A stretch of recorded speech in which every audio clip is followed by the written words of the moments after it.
말씀은 요한계시록 21장 9절에서 14절 말씀입니다. 요한계시록 21장 9절에서 14절 말씀입니다. 제가 가진 성경으로는 신약 성경 420페이지에 있습니다.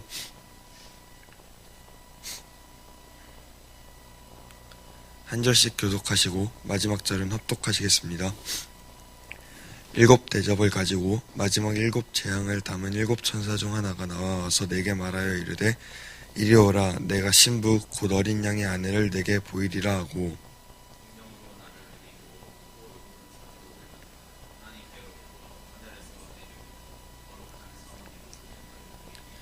하나님의 영광이 있어 그 성의 빛이 자극히 귀한 보석 같고 벽과 수정같이 밝더라.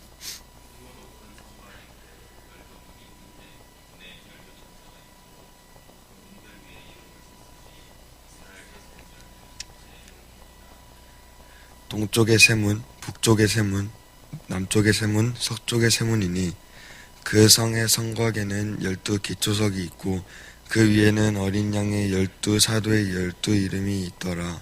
아멘.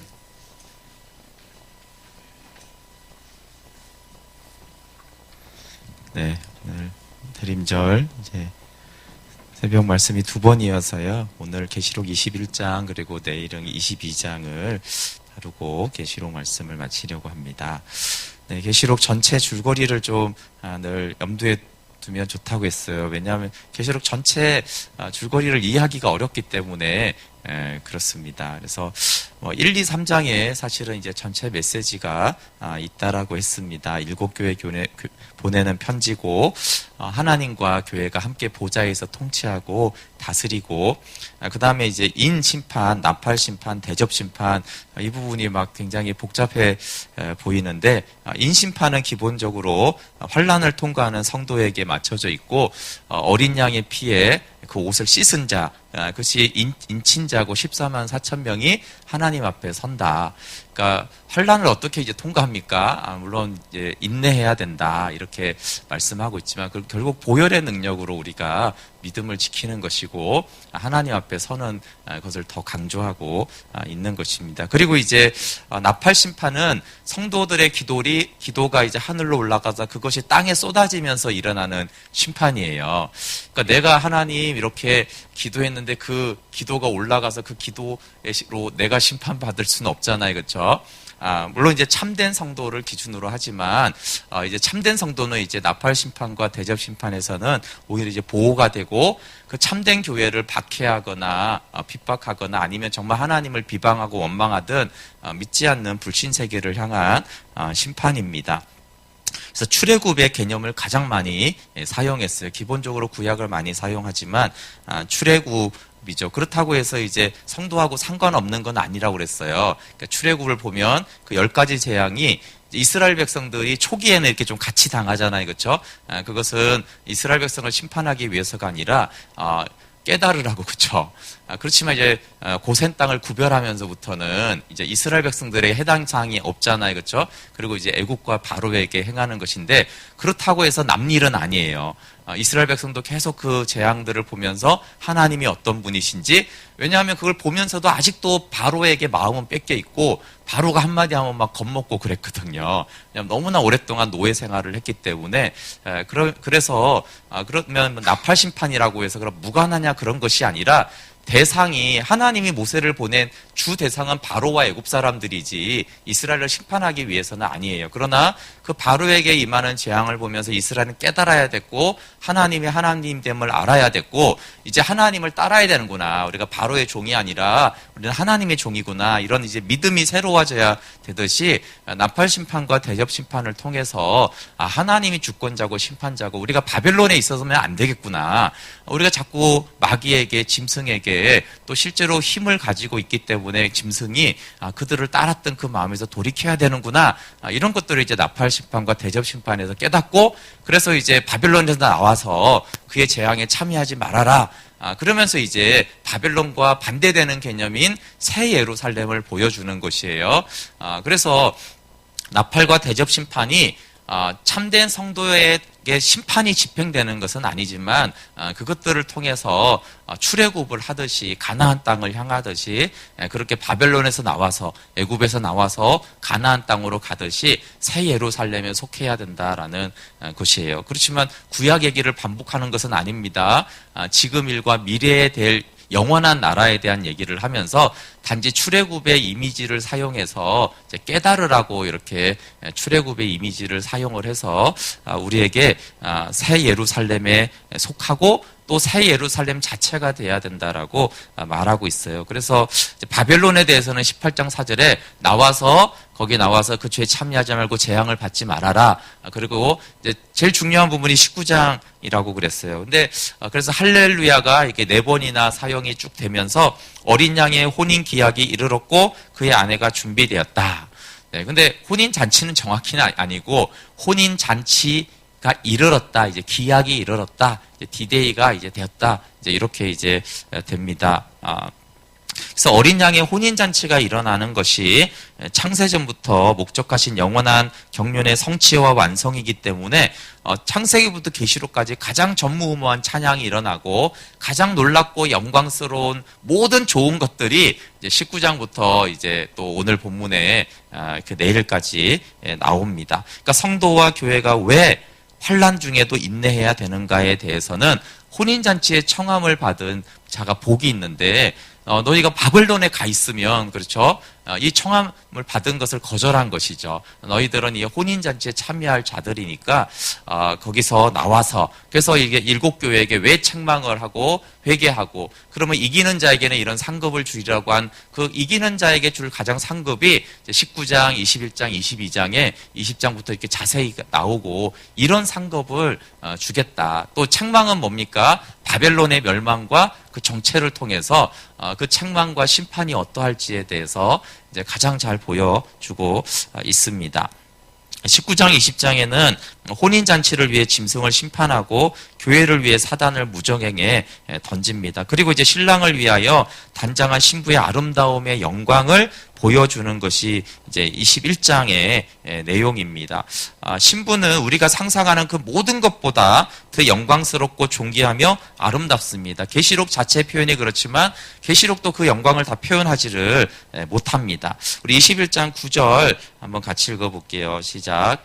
7 대접을 가지고 마지막 7 재앙을 담은 7 천사 중 하나가 나와서 내게 말하여 이르되 이리 오라 내가 신부 곧 어린 양의 아내를 내게 보이리라 하고 7번째 대접 재앙을 담은 천사가 신부 곧 어린 양의 아내를 보여주겠다고 하면서 오라고 이제 그래요. 지금 이제 신부는 단장을 하고 있고 만약에 우리가 결혼식을 갔으면 신부 보여줄게 이렇게 하면서 이렇게 안내자가 이렇게 데리고 가는 것과 같습니다. 이 7번째 대접 재앙을 담은 천사는 음녀인 바벨론의 심판을 보여준 천사예요.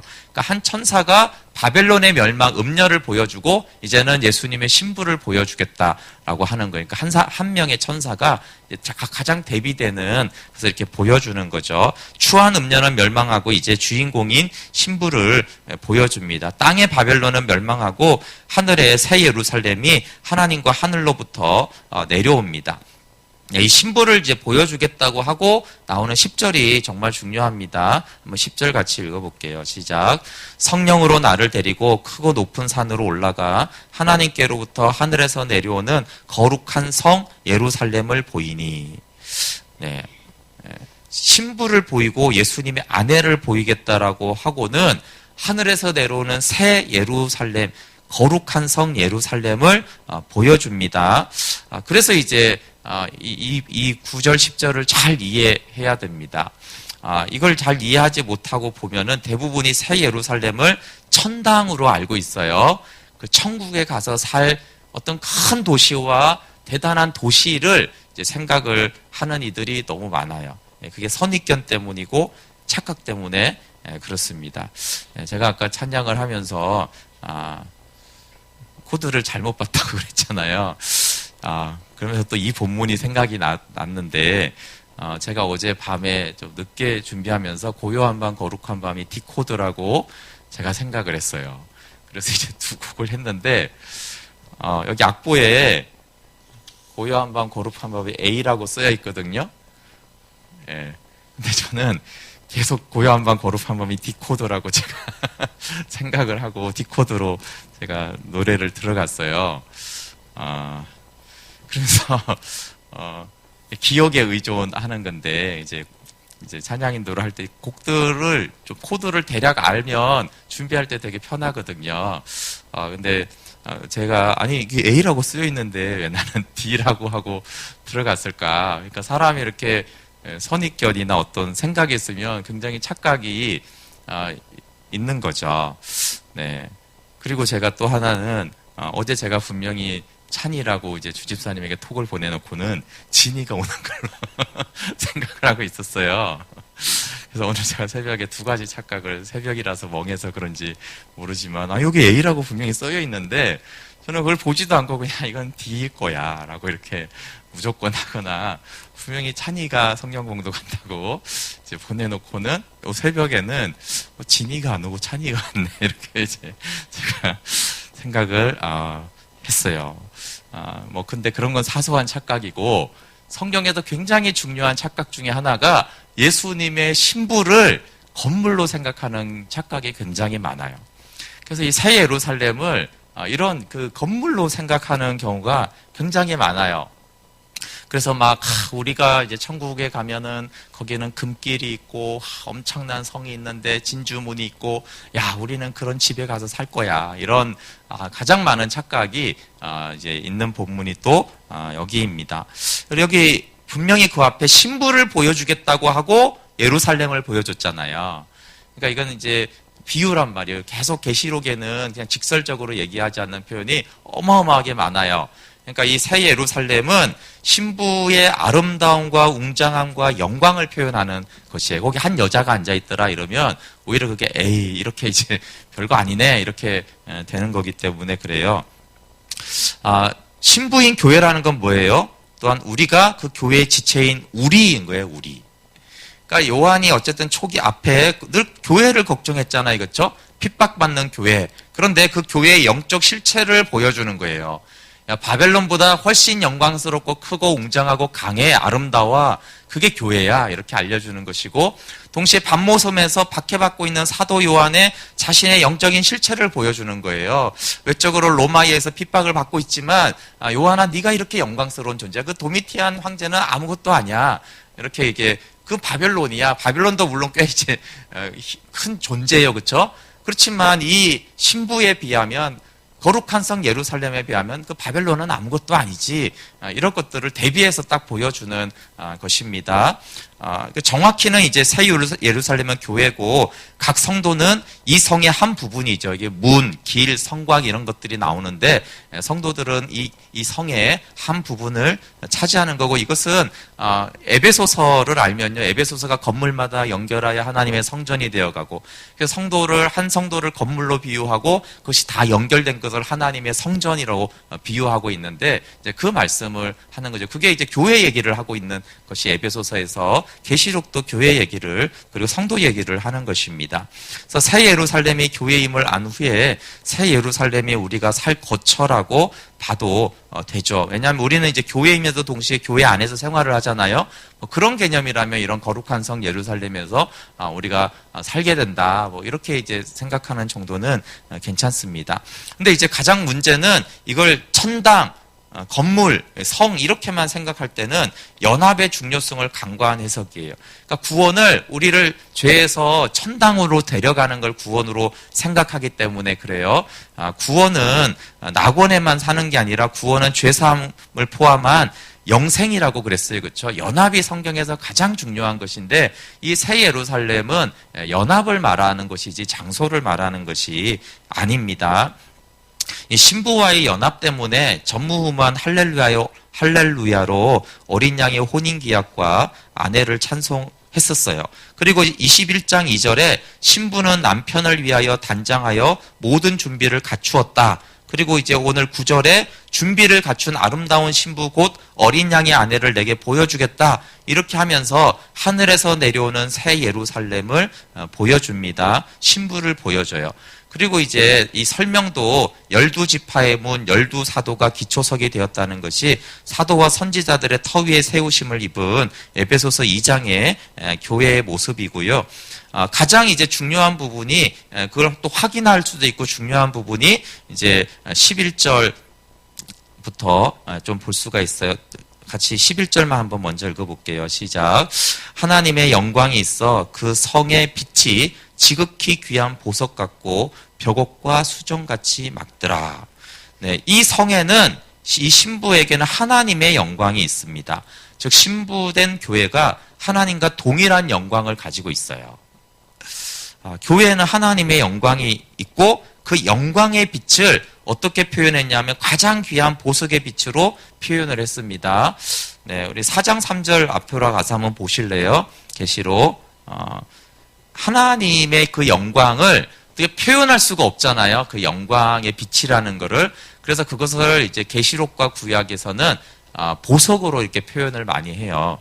4장 3절 한번 읽어볼게요. 시작. 앉으신 이의 모양이 벽옥과 홍보석 같고 또 무지개가 있어 보좌에 둘렸는데 그 모양이 녹보석 같더라. 네, 보좌에 앉으신 하나님을 표현할 때 그 영광을 이제 표현할 수 있는 다른 방법이 이 땅에는 언어가 존재하지 않아요. 그래서 이 땅에서 가장 아름다운 어떤 귀한 것의 개념이 보석이기 때문에 그 하나님의 영광을 이렇게 보석을 통해서 표현하는 거죠. 정확히 보석일 수는 없고 보석보다 훨씬 더 영광스러울 텐데 이 지상에는 그런 단어가 없잖아요. 그러니까 이 지상에 있는 가장 아름답고 가치 있고 멋있는 것으로 하나님의 영광을 이제 표현하고 있는 것인데, 그래서 21장 11절에 이 하나님의 영광이 신부에게 있는데 그 신부의 빛이 지극히 귀한 보석 같고 벽옥과 수정같이 막더라. 그러니까 하나님을 표현하는 표현을 이 신부에게 동일하게 그 영광을 표현하고 있는 것입니다. 그러니까 교회에 주신 하나님의 영광은 보좌에 앉으신 하나님의 영광이에요. 그런데 이것은 새로운 개념이 아닙니다. 요한복음 17장 22절에 내게 주신 영광을 내가 그들에게 주었사오니 이는 우리가 하나 된 것 같이 그들도 하나가 되게 하려 함이니이다. 예수님이 아버지가 아들에게 주신 영광을 내가 그들에게 주었다라고 했는데 이제 그 받은 영광이 신부에게 찬란하게 빛나고 있는 것입니다. 그리고 이 영광으로 교회는 하나가 돼요. 그러니까 성도를 향한 메시지는 분명한데 이제 바벨론을 음녀를 보여주고 새 예루살렘은 신부예요. 그렇죠? 예, 바벨론도 음녀라고 그랬죠. 음녀 바벨론이고 신부 새 예루살렘이에요. 그러니까 음녀도 바벨론도 어떤 건물이나 제국을 단순히 말하는 것이 아닙니다. 그 실체는 음녀예요. 그렇죠? 새 예루살렘은 이제 신부고 그렇게 이제 건물을 통해서 이제 실제적으로 존재했던 바벨론 제국과 예루살렘이라는 도시를 통해서 음녀인 그 사단의 왕국과 영적인 세력 그리고 교회와 신부된 어린 양을 따르는 성도들을 이제 새 예루살렘으로 말하고 있는 것입니다. 너희들은 어디에 속할래? 라고 말하는 것이죠. 재림으로 연합은 완성되고 이 영광 연합은 지금도 교회에 주어진 영광입니다. 지금 교회는 하늘에서 내려온 하늘 소속이고 예수님이 창세전에 영광을 주신 교회예요. 그래서 이제 교회를 에베소서 5장에 우리가 봤을 때는 교회가 보잘것없는데 영광스러운 교회를 세우사 이렇게 말하고 어린 양의 아내라고 말하고 예수님의 몸이라고 말하는 것입니다. 지금 너의 선택은 영원한 선택이 될 거야. 왜냐하면 최후의 백보자 심판 후에 나오니까 네가 바벨론에 속할지 예루살렘에 속할지를 선택하고 그 선택은 영원한 선택이 될 것이다 라고 하는 거예요. 결국은 핍박과 박해에도 또 돈과 경제에도 너희는 타협하지 말고 인내로 하나님 어린 양을 따라야 된다라는 메시지를 이렇게 전하는 것이죠. 이 신부인 새 예루살렘의 영광과 아름다움을 12절부터 27절에 말하고 있어요. 16절에 보면은 이 새 예루살렘의 크기가 12,000 스타디온의 정육면체 성입니다. 오늘날로 표현하면 2,400km로 되어진 정육면체 성이에요. 예, 그럼 또 사람들이 막 그게 그런데 그렇게 큰 데서 사나 이렇게 생각하는데 미국의 4분의 3 크기입니다. 면적이 어마어마한 크기죠. 근데 미국은 이제 땅이지만 이건 정육면체이기 때문에 어마어마한 크기죠. 그런데 정육면체라는 것이 이제 중요한 거예요. 정육면체가 그러면 어디가 또 생각이 나야 돼요? 지성소가 생각이 나야 됩니다. 지성소. 이제 성전을 만들 때 유일하게 정육면체가 지성소예요. 그러니까 우리가 이 땅에 살 동안에는 우리가 마당이 있고 성소가 있고 지성소가 있잖아요. 그러니까 지금 이제 신부는 어떤 존재? 그냥 지성소 자체예요. 지성소는 하나님의 영광, 하나님의 집, 보좌인데 그것이 곧 이제 신부가 된 것이에요. 그러니까 완전한 연합이죠. 그것을 이제 말하는 것이고 2,400km의 정육면체를 말하는 것이 아니라 광대하고 완전하게 된 완성된 지성소를 말하는 것입니다. 물론 뭐 실제 크기도 해도 이 어마어마한 이 지구상에 존재하지 않을 만큼의 엄청난 성이죠. 미국 땅의 4분의 3에 해당하는 게 그 위로도 이제 그렇게 올라가는 이 지상에 없잖아요. 바벨론 제국이 가장 이미지로 이제 큰 제국이거든요. 근데 이제 이 크기로 봐도 이제 비유가 안 되는데 실제 큰 성 크기를 말하는 게 아니라 이 웅장함과 광대함이 바벨론의 비교가 안 된다라는 얘기를 하는 거예요. 즉 음녀, 이 세상 문화, 이 음녀의 포도주에 비해서 비교가 안 되는 영광과 아름다움이다라는 것을 이제 말을 하는 거죠. 그래서 이제 10이라는 숫자가 많이 사용돼요. 제가 막 어려워할까봐 이 숫자에 대해서 계시록하면서 많이 설명을 안 했는데 계시록에는 숫자가 다 의미가 있습니다. 7은 완전수고요. 그래서 찬송과 경배와 존귀와 영광을 올리 이런데 보시면은 이 단어가 7개 사용이 됩니다. 예를 들면 다 의도적인 거예요. 그래서 이제 4가 쓰면 땅의 수고, 7이 쓰면 완전 수고 그래가지고 이 단어를 쓰는 것들이나 숫자를 요한계시록 의도적으로 그렇게 하고 있어요. 그리고 항상 여러분이 땅의 걸 탈 때는 4번을 사용하고 이런 것들이 규칙성이 있어요. 찾아보면 굉장히 재밌습니다. 근데 여기는 특별히 이제 10이라는 숫자를 엄청나게 사용하는데 12문, 12천사, 12지파, 12사도, 12기초소, 12이름, 12,000, 144규빗 또 12 곱하기 10이거든요. 그러니까 10이라는 수로 이게 도배를 했는데 12는 교회를 상징하는 숫자예요. 그래서 교회가 하나님의 선택을 받은 영광스러운 존재임을 이 성을 통해서 강조하고 있습니다. 그러니까 신랑을 위해 단장한 신부가 얼마나 영광스럽고 아름다운가를 웅장함과 보석으로 표현하는 거예요. 2,400km의 정육면체에 진짜로 아름답고 보석으로 되어진 그런 성이 있다라면 대단하겠죠. 근데 지금 요한이 말하고 하나님 말하는 건 그거보다 더 대단한 게 하나님 자신이잖아요. 하나님은 뭐 우주만한 그 성으로도 표현할 수 없잖아요. 근데 그러니까 제가 앞에서 11장의 핵심은 하나님의 영광이 성에 있어요. 하나님의 영광이 더 크지 어떻게 2,400km 성이 더 크겠어요. 그렇죠? 하나님의 영광이 더 크죠. 근데 하나님의 영광은 다 표현할 길이 없으니까 보석으로 말하고 2,400km나 되는 정육면체의 성이 이렇게 새 예루살렘이다. 그러면은 2,400km를 생각하면 안 되고 그거보다 1,000만 배, 억만 배 더 큰 영광스럽고 웅장하고 광대하신 위대하신 하나님의 영광이 예루살렘 성 교회에 있다니 그것도 우리에게 있다니 이렇게 생각을 해야 되는 거예요. 훨씬 더 큰 개념을 생각해야 되는 것입니다. 더 이상의 그 큰 표현이 없기 때문에 스타디온이라는 것은 그 당시에 지금은 뭐가 제일 넓을까요? 우리는 보통 키로를 쓰는데 가장 그 큰 길이의 개념을 쓰는 거예요. 그러니까 더 이상 표현할 수 없는 지상의 모든 총체적인 가장 크고 아름답고 영광스러운 것으로 하나님의 영광이 있는 신부된 교회를 말하는데 다 부족하죠. 이 단어들은 다 부족한 단어들이에요. 다만 하나님의 영광을 조금이라도 설명하고 있다. 그래서 신부는 훨씬 더 영광스럽죠. 그리고 이제 이걸 측량을 합니다. 측량한다는 건 소유와 보호의 개념이 있어요. 환란의 때에도 성전과 예배자들을 측량한 부분이 이제 나왔거든요. 근데 완전한 이제 하나님의 소유가 되었다.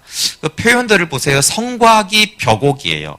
그 2,400km는 실제는 아니라고 했지만 어쨌거나 2,400km나 되는 성곽이 벼곡이고 맑은 유리 같은 정금으로 된 성. 잘 보세요. 맑은 유리 같은 정금이 있습니까? 실제는 없습니다. 그러니까 이 세상에 존재하지 않을 정금을 강조하는데 그렇게 금으로도 표현되지 않는 맑은 유리와 같은 정금 다 표현이죠. 영광을 다 표현하는 거예요. 성이 그냥 근데 어쨌거나 문자적으로는 성이 정금으로 돼 있어요. 그 어마어마한 성 전체가 금덩어리라는 것이죠. 기초석은 각색 보석인데 여기 12가지 보석이 나와요. 보석이 사용되는 건 계속 영광을 말하는 것이고 한 개의 진주로 된 12문. 문이 있는데 그게 진주예요. 근데 그 진주가 한 개의 진주예요. 진주는 조개에서 나잖아요. 조개에서 나는 게 이렇게 이제 높이가 2,400km면 문 크기는 얼마나 크겠어요? 이게 안 나오겠지만 한 1km는 되지 않겠어요? 적어도. 근데 1km가 되는 진주가 어디 있어요, 그렇죠? 예, 그래서 그걸 진주가 중요한 게 아니에요. 근데 사람들은 막 진주는 안 중요합니다. 야, 그렇게 어마어마한 영광을 계속 말하는 거예요. 네, 그리고 맑고 유리 같은 정금으로 된 성의 길이다. 네, 건물과 보석 얘기를 하는 게 아니라 신부가 보석보다 찬란한 하나님의 영광으로 아름답게 빛남을 말하고 있는 것입니다. 그리고 신부의 가장 큰 영광과 행복이 이제 22절, 23절에 나와요. 같이 읽어볼게요. 시작. 성 안에서 내가 성전을 보지 못하였으니 이는 주 하나님 곧 전능하신 이와 및 어린 양이 그 성전이심이라. 그 성은 해나 달의 비침이 쓸데없으니 이는 하나님의 영광이 비치고 어린 양이 그 등불이 되심이라. 아멘.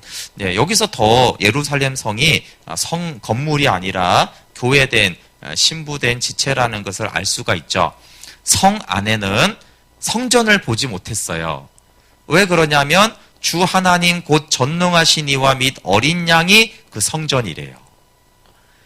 그러니까 하나님과 어린 양이 성전이다. 하나님이 천국에 가봤더니 건물이었어? 이렇게. 네, 그건 있을 수가 없는 일이죠. 그러니까 하나님을 성전으로 비유하고 교회된 신부를 새 예루살렘 성으로 비유하고 있는 것이에요. 뭐 아주 신약에 우리 안에 예수님이 계시다 이렇게 되잖아요, 그렇죠? 우리가 예루살렘 성이면 우리 안에 계신 예수님은 성전인 거예요. 성과 성전에 교회가 건물이잖아요, 그렇죠?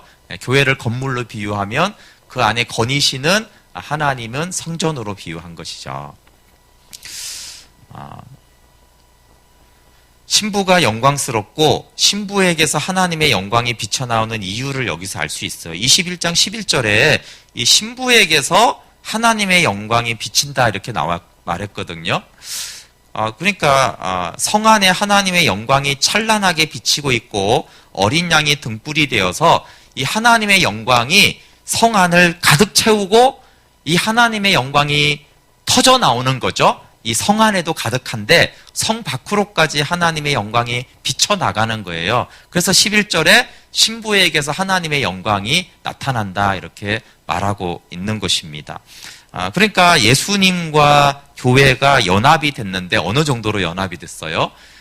교회 안에는 하나님의 영광이 찬란하고 충만하게 임하고 이 충만이 너무 크니까 이게 밖으로 흘러나가는 거예요. 지금 말하면 만약 교회 안에 영광이 충만하잖아요. 그렇죠? 이 영광이 너무 충만해서 세상으로 사회로 막 찬란하게 하나님의 영광이 교회에서 성도들에게서 막 뿜어 나오는 그런 걸 말하는 것이죠. 그러니까 충만보다 훨씬 더 강한 개념에 우리가 성령 충만의 개념을 말하지만 그것이 막 흘러나가고 그 영광이 흘러나가는 그런 상태인 거예요. 그러니까 신부의 독자적인 영광이 아니죠. 그 안에 하나님이 완전하게 연합되고 충만하고 그 영광이 가득해서 비춰지는 것을 말해요. 그러니까 밖에서 이제 교회를 보면 어떻다고요? 하나님의 영광이 교회에 비치는 거예요.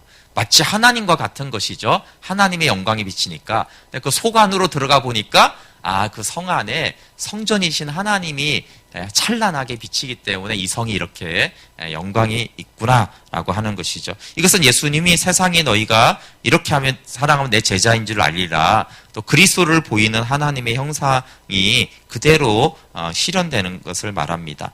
하나님과 어린 양이 성전이고 어린 양 예수 그리스도가 등불이니까 당연히 건물이 말하는 게 아니고 비유인 것이죠. 그러니까 당연히 교회가 새 예루살렘인 것은 비유죠. 건물이 아니라 신부된 교회를 말합니다. 초점은 계속 보석과 크기가 아닙니다. 아버지와 아들과 연합되어 그 영광에 완전하게 참여하게 된 교회와 성도를 말하는 것이에요. 보석보다 훨씬 더 우리가 영광스럽게 된다는 거예요. 여러분, 우리는 이렇게 보잘것없는데 가서 엄청난 보석이 있는 집에 살아봐야 우리 존재가 아무것도 아닌데, 그렇지 않습니까? 뭐 가보진 않았지만 뭐 몇백억짜리 집이 있다고 그러잖아요, 한국에도. 근데 그 안에 들어가 사는 존재가 죄인이고 아무것도 아닌데 100억, 200억짜리 집에 산다고 그게 뭐가 대단한 일입니까? 그렇죠? 아무것도 아니죠. 거기에 들어가는 존재 자체가 영광스러워야 되는 것이에요. 그걸 지금 말하고 있는 것이죠. 물론 주님은 새하늘과 새 땅이라는 그 어떤 공간적인 개념을 말씀하셨어요. 그럼 뭐 천당 개념은 없냐? 그건 아니에요. 그것이 새하늘과 새 땅이에요. 그리고 그 새하늘과 새 땅에서 우리 자체가 새 예루살렘 성과 같은 신부된 영광스러운 존재가 이제 사는 것이죠. 그래서 보통 사람들이 이해하는 것보다 훨씬 더 영광스럽고 높은 가치의 것들을 얘기하는 것입니다. 그래서 천당이 별로 천당은 두 번째로 중요한 것이고 도대체 하나님과 어린 양과 우리는 어떤 관계가 되는 것인가를 새 예루살렘 성으로 말하고 있는 것이에요. 그리고 여기 보시 23절이 아주 중요하죠. 그 성은 해나 달의 비침이 쓸데없어요. 왜냐하면 하나님의 영광이 비치고 어린 양이 등불이 되시기 때문에 그렇습니다. 아주 중요한 메시지죠. 교회에는 해나 달의 비침이 쓸데없다는 거예요. 해나 달의 비침이 말한 게 뭐예요? 이 땅 만물 안에서 가장 좋다라고 말하는 빛이라고 말하는 것. 어둠과 빛, 그런 빛은 좋은 의미잖아요. 소망이 되는 거. 그러니까 이 땅에 소망이 되는 게 있잖아요. 그렇죠? 우리가 돈을 가지고 권세를 가지고 단란한 가족을 이루고 어쨌든 영향력 있는 자리에 있는 것이 지금 부정적인 개념을 쓰는 게 아닙니다. 해와 달의 빛, 좋은 빛이지. 근데 그거는 만물 안의 빛이야. 더 이상 교회는 만물 안의 빛이 쓸 데가 없어요. 왜요? 하나님의 영광의 빛이 있는데 세상의 빛은, 해나 달의 빛은 너무나 쪽팔려서 이제 비추면서도 부끄러운 거죠. 아이고, 하나님의 영광 앞에 해의 빛은 이게 빛이 아닌 거예요. 더 이상 빛은 맞는데, 그러니까 이제 필요 없는 거죠. 그 말은 정말 교회와 참성도는 하나님의 영광의 빛, 주님 한 분으로 충분하다는 거예요. 물론 우리는 돈이 필요하고 옷도 필요하고 집도 필요하고 그래요. 그렇죠? 그게 해와 달의 빛이에요.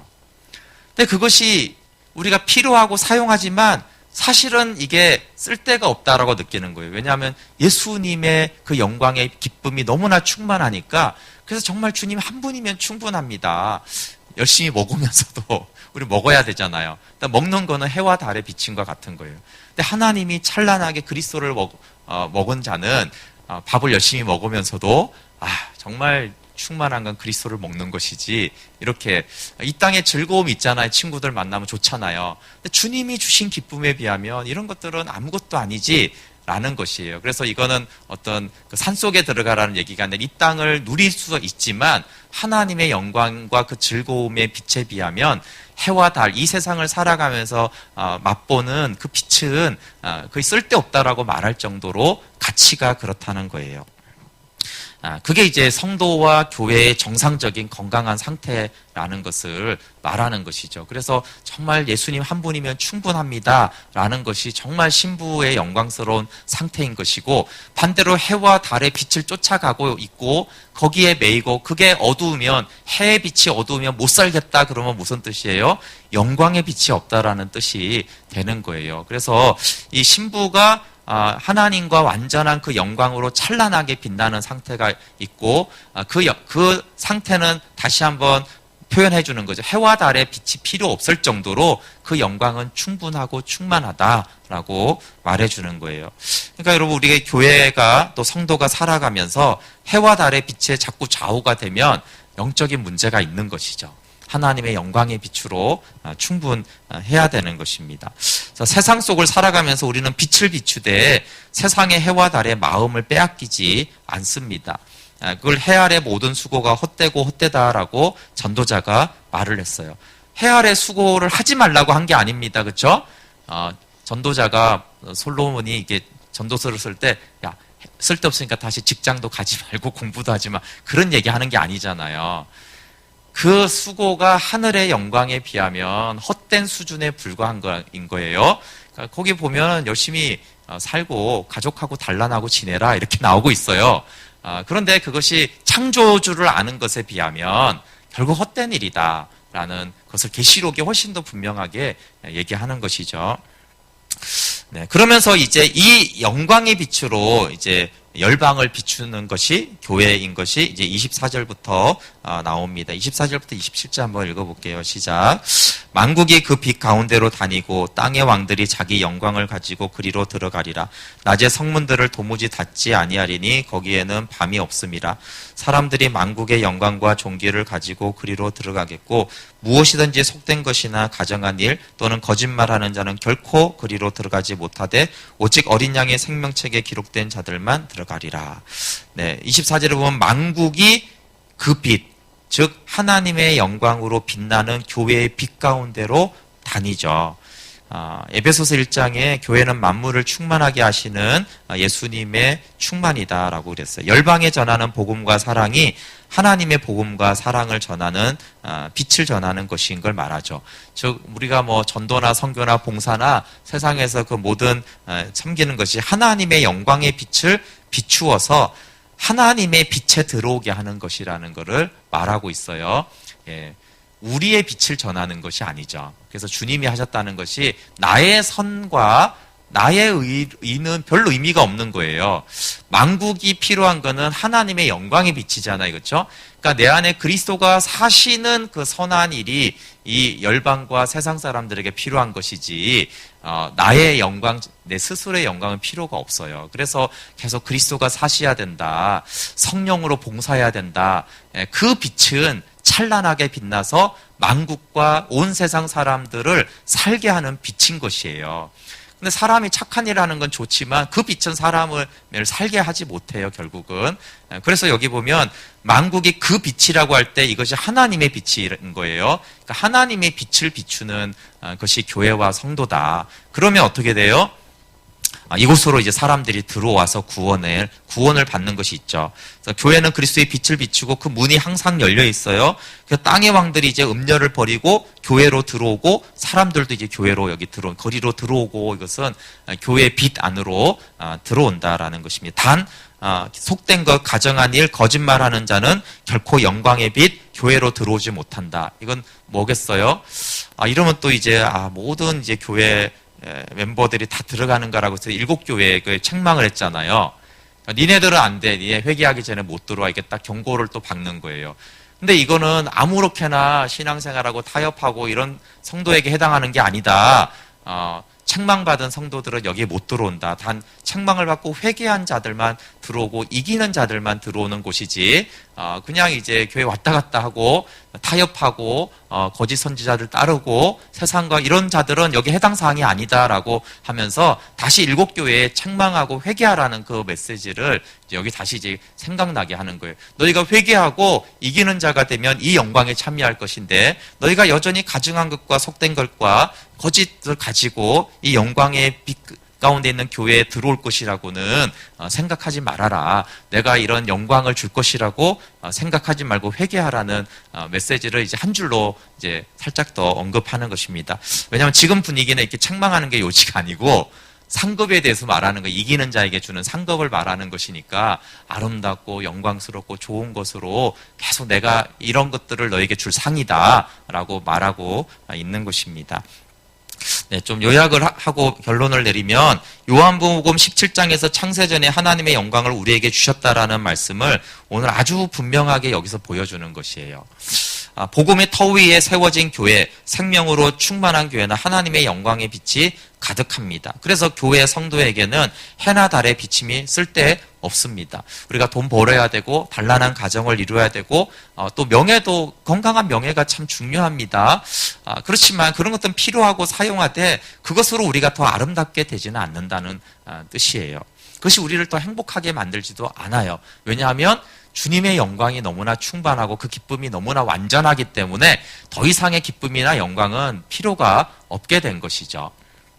오직 주님 한 분이면 충분합니다. 그것이 참 교회와 참 성도의 고백입니다. 주님의 영광과 사랑이면 충분하죠. 그래서 해와 달의 빛에 좌우되는 만큼 바벨론의 포도주에 취해 있는 것입니다. 바벨론의 포도주는 이 해와 달의 빛으로 좌지우지하는 것이 이제 음녀가 쓰는 통로잖아요. 내 백성아 바벨론의 죄에서 나와 이 영광스러운 새 예루살렘의 한 부분이 되라는 것이에요. 그래서 비유로 보면은 오늘은 이제 보석의 영광이 많이 나오잖아요. 그러면 이제 보석에는 우리가 진짜 보석이 있고 액세서리 보석이 있잖아요. 플라스틱, 좋은 플라스틱으로 만든. 근데 우리가 겉으로 보면은 너무 이쁘잖아요. 그렇죠? 가게를 지나다 보면 막 너무너무 아름다운 보석인데, 그런데 그거 이제 사면 얼마예요? 그러면 3,000원이에요. 이렇게 하고. 근데 그게 진짜 다이아몬드나 보석이면 얼마겠어요? 뭐 3억, 30억도 될 수 있잖아요. 그렇죠? 그러니까 비슷해 보여요. 비슷해 보이는데 진짜 막상 가치를 딱 따져보면 천지 차이다. 그리고 이제 테스트를 통과하면, 진짜 보석은 다 테스트를 통과할 때, 그렇죠? 금이든 다이아몬드든 다 테스트를 거치면 진짜인 게 나타나고요. 가짜는 어떻게 됩니까? 뭐 천도에 이제 불을 태워보거나 그러면 이제 완전히 없어지잖아요. 그게 바벨론과 예루살렘의 차이인 것이에요. 음녀도요, 굉장히 보란듯하고 아름답고 멋있는 거예요. 근데 진리의 눈으로 보면 가치가 너무 싼 거예요. 아무것도 아닌 거예요. 새 예루살렘은 가치가 다르고, 근데 마지막에 이제 심판 얘기가 계시록의 주 내용 중에 하나잖아요. 심판이 뭐겠어요? 그럼 이게 진짜 다이아몬드인지 금인지 내가 테스트를 하겠다는 거예요. 그럼 용광로에 넣어보면 알죠, 그렇죠? 예. 그래서 그게 그럴 수도 있다가 아니고요. 계시록은 반드시 테스트를 거칠 거야. 그러면 이제 가짜 보석하고 진짜 보석이 차이가 나겠죠. 그래서 그 영적인 눈을 미리 가지라는 거예요, 미리. 그래, 세상도 바벨론도 음녀도 보면은 아름답고 멋있고 그거 괜찮아 보인다. 근데 너희들은 그 속에 있는 진짜 가치를 봐야 되고, 반드시 하나님이 심판이라는 테스트를 거칠 것이기 때문에 이 액세서리 가지고는 절대로 이 영광과 하나님의 연합에 들어올 수가 없다. 너희는 진짜 보석과 같은 믿음을 가져야지만 이 영광에 참여하는, 그리고 그런 존재로 하나님이 이미 아름답게 하셨다라는 말씀을 하는 것입니다. 그래서 진품을 보는 믿음의 눈이 필요하고, 진품을 본다라면 바벨론의 사치가 유혹을 해도 너희들은 인내로 믿음을 지켜갈 것이다 라는 것입니다. 성도의 가장 큰 영광은 아버지와 아들이 내 안에서 성전이 되어서 영광의 빛을 비추는 것입니다. 이 땅에서 생명을 누리고 살면서 재림으로 그것이 완전하게 회복될 것이에요. 그래서 이 영광을 비추는 교회를 우리가 꿈꿀 수 있는 것은 주권자 하나님이 교회의 본질을 원래 이렇게 하셨고 이런 교회로 세워갈 것이기 때문에 주님, 우리가 그런 성도와 그런 교회가 되기를 원합니다. 이것이 이제 주님의 그 구속사에 하나님이 이끄시는 방향에 우리가 참여하는 자들이기 때문입니다. 네, 자, 기도하고 이 말씀으로 교회와